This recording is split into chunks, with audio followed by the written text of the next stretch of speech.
देता हूं। ज्योतिष शास्त्र में ग्रहों का महादशा और अंतर्दशा मनुष्य के वर्तमान और भविष्य की किस्मत को तय करता है। लेकिन कभी कभी क्या होता है ना कि ज्योतिष शास्त्र में कोई ऐसा ग्रह का महादशा हो या अंतर्दशा हो जो लंबे समय के लिए अच्छा होता है और शुभ स्थिति में होता है, तो इसे ज्योतिष शास्त्र के भाषा में गोल्डन पीरियड कहा जाता है। मतलब लंबे समय के लिए लाभ देने वाला ग्रह। और यही चीज जो है कर्क राशि वाले आपके साथ भी हो रहा है। हो क्या रहा है कि 4 नवंबर 2023 से लेकर के 30 जून 2024 तक गोचर में ग्रहों की स्थितियों में इस प्रकार का बदलाव हो रहा है जो एक सीधा लंबे समय के लिए शुभ फलदायी स्थिति में आ रहा है और आपके जीवन में गोल्डन पीरियड आ रहा है। और मैंने इसका नाम दिया है कि अब दुनिया में लोग आपको बेकार नहीं समझेगा। मतलब ऐसा मैं इसलिए बोल रहा हूं कि आप थोड़ा दूसरों की भलाई कर देते हैं, दूसरों की हेल्प कर देते हैं, दूसरे के भावनात्मक विचार में आकर के आप मेंटली फिजिकली हमेशा उसको या फाइनेंशियली सपोर्ट करते हैं। तो कुछ लोगों को लगता है कि आप बेकार हैं, किसी काम के नहीं हैं, आप एक असफल इंसान हैं। लेकिन अब ग्रहों में इस प्रकार की स्थितियां बन रही हैं गोचर में कि पूरा दुनिया बोलेगा कि तुम बेकार नहीं हो, क्योंकि आपका टाइम जो है ये गोल्डन टाइम आ रहा है। गोल्डन टाइम स्टार्ट हो रहा है 4 नवंबर से लेकर के 30 जून 2024 तक। तो चलिए कर्क राशि वाले, मैं आपको बताता हूं कि आखिर कौन से ग्रहों का गोचर में फेरबदल हो रहा है जो आपके जीवन में गोल्डन पीरियड आने वाला है। ये जो वीडियो है चंद्र राशि पर आधारित है। जिनको अपना चंद्र राशि पता है बहुत अच्छी बात है। जिनको अपना चंद्र राशि नहीं पता है अपने लग्न के हिसाब से या नाम के हिसाब से इस जानकारी को देख सकते हैं। प्रिय कर्क राशि वाले, ये बात सच्चाई है कि 17 जनवरी 2023 से जीवन में कहीं न तो कहीं शनि का छोटा पनौती यानी ढैया आपके जीवन में प्रारंभ हो गया। निश्चित तौर पे शनि की ढैया हो या शनि की 7.5 हो, इसको ज्योतिष शास्त्र वो शुभ तो नहीं मानते हैं, ये बात तो 100% कन्फर्म है। लेकिन अगर शनि कुंडली में अच्छा हो या गोचर में अच्छा हो तो शनि की 7.5 या ढैया का प्रभाव थोड़ा सा कम पड़ता है। अब क्या हो रहा है कि आखिर गोचर में कौन सा परिवर्तन हो रहा है जो गोल्डन पीरियड लाने वाला है। देखिए वर्तमान समय में शनि जो है ये कुंभ राशि में गोचर कर रहे हैं। कुंभ राशि शनि की मूल त्रिकोण राशि है। यही शनि जो है कुंभ राशि में गोचर कर रहे हैं लेकिन अभी वक्री अवस्था में है और 4 नवंबर को ये मार्गी हो जाएंगे जो कंटिन्यू 30 जून 2024 तक मार्गी ही रहेंगे कुंभ राशि में। मतलब लंबे समय के लिए ये हेल्दी पोजीशन पे है और शनि आपकी कुंडली में सप्तम और अष्टम भाव के अधिपति होकर अष्टम भाव में बैठे हैं, मतलब शुभ स्थिति में आ गया। दूसरी महत्वपूर्ण बात कि बृहस्पति जो है राहु के साथ युति संबंध बना के रखे हैं। हालांकि 30 अक्टूबर को बृहस्पति या राहु का युति संबंध खत्म होगा। राहु जो है मेष को छोड़ करके मीन में प्रवेश करेंगे, लेकिन 29 नवंबर को राहु मेष राशि में स्पष्ट हो जाएंगे, मीन राशि में स्पष्ट हो जाएंगे, मतलब पूर्ण रूपेण मीन राशि में विराजमान हो जाएंगे। अब ये सभी चीजें तो कोई ज्योतिष बताएगा नहीं, बात को छुपा देगा, पर राहु का स्पष्ट जो प्रमाण होता है यही महत्वपूर्ण होता है। तो ये 29 नवंबर से मीन राशि में स्पष्ट हो जाएंगे, तो आपकी जन्म कुंडली में गुरु चंडाल योग खत्म हो जाएगा।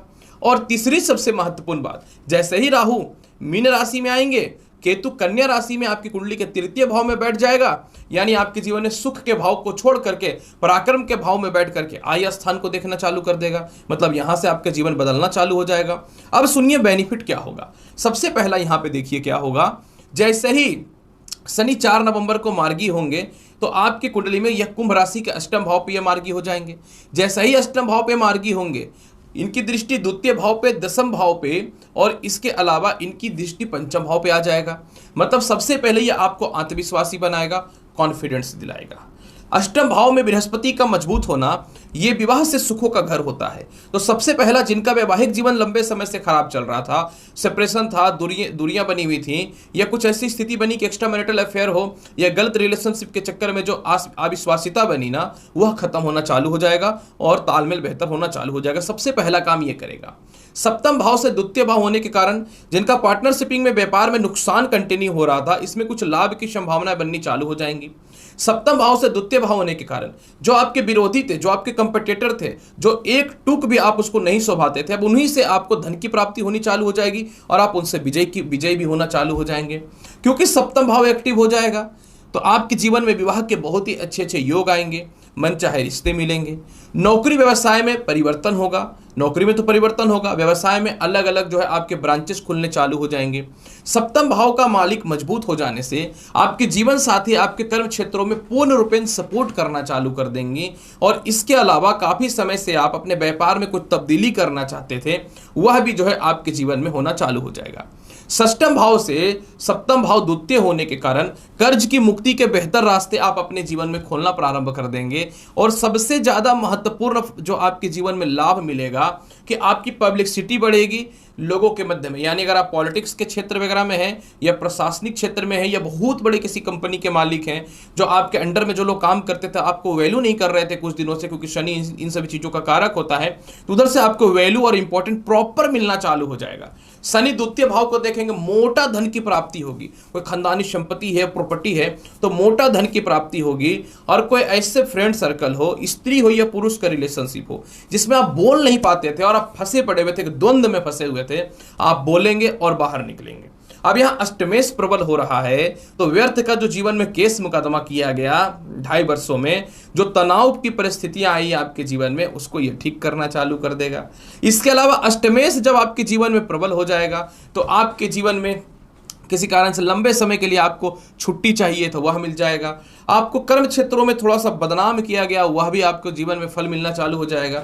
ये बात सच्चाई है कि कर्म क्षेत्र पे शनि की नीच दृष्टि है मेष राशि पे, लेकिन वहां पे बृहस्पति भी तो अब राहु से अलग होकर के स्वतंत्र हो गए हैं, यानी बृहस्पति तो कर्म क्षेत्र को बचा रहे हैं। यानी आपके जीवन में जब बृहस्पति और राहु का गुरु चंडाल योग 29 नवंबर को पूर्ण रूपेण राहु स्पष्ट हो जाएगा, तो बृहस्पति जो है आपके जीवन में बहुत ही प्रभावशाली हो जाएंगे। अब बृहस्पति आपकी कुंडली में भाग्य का मालिक होकर केंद्र में है, तो केंद्र त्रिकोण राजयोग हो गया, और भाग्य से सुख में है तो सीनियर का सपोर्ट मिल जाएगा, विदेश जाने की संभावनाएं बन जाएंगी। जिनको लगता था जीवन में नौकरी नहीं लग सकता, व्यापार नहीं हो सकता, थोड़ा सा एफर्ट लगाइएगा, गोल्डन टाइम है, तो आपकी नौकरी में सफलताएं मिल जाएंगी। कर्म क्षेत्र का बृहस्पति प्रबल होना आपके जीवन में यह स्पष्ट तौर पे दिखाता है कि आपके पिता से आपके तालमेल बहुत ही बेहतर होंगे।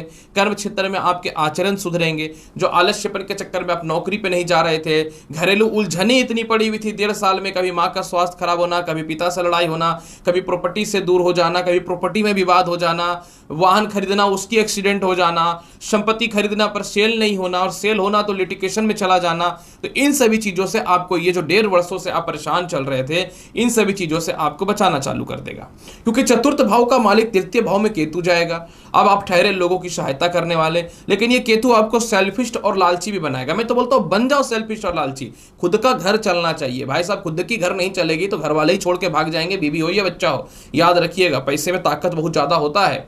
अब तृतीय भाव में राहु आएगा और आय स्थान को देखेगा, शुक्र की दृष्टि वृषभ को, चारों तरफ से भर भर के धन की प्राप्ति होंगे। और जब धन की प्राप्ति आज के समय में लोगों के मध्य में होगी, तो लोग क्यों बोलेंगे कि तुम बेकार हो इस दुनिया में। तभी तो मैं बोल रहा हूं, दुनिया में नहीं बोलेंगे कि आप बेकार हो, याद रखना।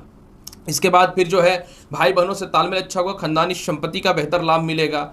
सबसे ज्यादा महत्वपूर्ण बात क्या है, कर्म क्षेत्र का मंगल भी जो है ना, ये भी 16 नवंबर से लेकर के 30 जून तक मेष वृश्चिक राशि से मेष राशि तक गोचर करेंगे। ये भी नीच का नहीं हो रहे हैं, मतलब आपके जीवन में संतान सुख है, उच्च शिक्षा का लाभ है, लव लाइफ की स्थिति बहुत ही अच्छी है, मेंटल पीस है, विदेश जाने की संभावना है। और अष्टमेश जो है आपके जीवन में प्रबल होने के कारण जो है बहुत सालों से व्यर्थ के जो केस मुकदमा फंसाया गया, इससे आप बाहर निकल जाएंगे।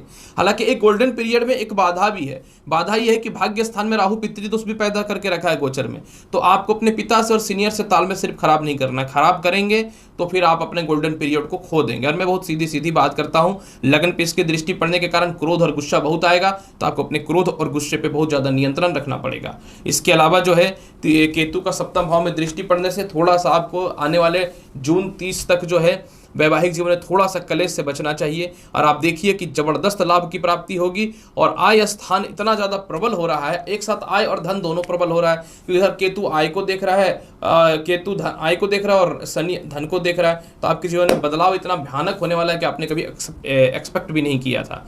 इसलिए ये गोल्डन पीरियड से अलावा कुछ भी नहीं है, एकदम गोल्डन पीरियड है। और नौकरी और व्यवसाय में थोड़ा प्रयास कीजिए। उपाय के तौर पे चंदन का तिलक देखिए लगाना बहुत ही जरूरी है। और इसके अलावा मैं बोलूँगा गणेश चालीसा का पाठ भी करना आपके लिए बहुत जरूरी है। ये 2 उपाय करिए, आपके लिए बहुत ही बेहतर रहेगा। सफ़ेद धागा हमेशा या पीला धागा हाथ में बांध करके रखिए। तो देखिए